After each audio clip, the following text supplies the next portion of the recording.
What about the vibrato thing? Let's just touch on that briefly, going back to your name for a second, but we could use that as an example. That,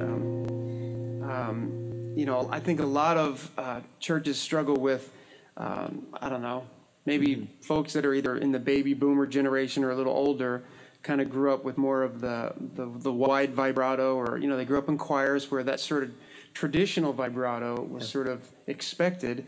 But in trying to, you know, kind of transition into a little bit more of a modern sound, modern worship, you know, if you try to sing a modern worship sound with more of a traditional style, it comes out kind of funny, you know. And on this song, so, you know, if we did, you know, Your Name, it's not bad, but it's just good to know, to be able to make the choice and say, actually, we're going to go for more of a modern kind of sound than this guy. So that means let's cut our vibrato, right? Yeah, definitely. So let's just do half of it with traditional, with a vibrato.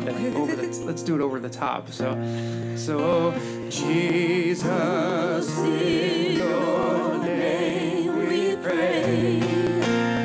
Come and fill our hearts today.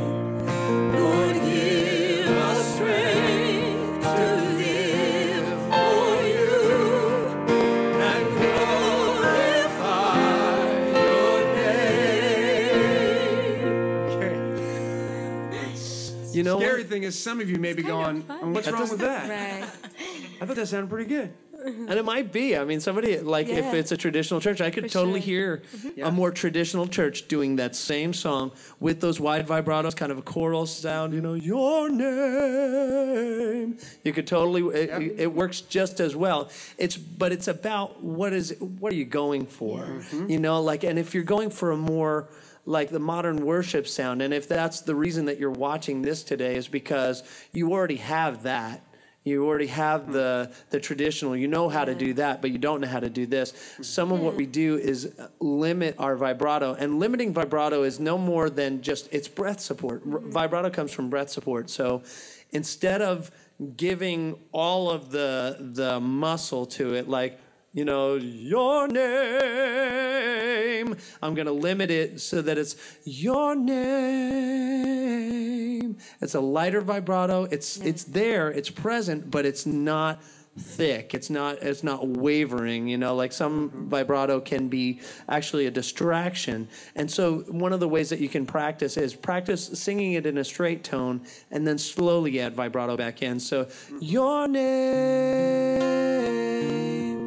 is a strong and mighty tower, that sort of thing. And then you just kind of, your name.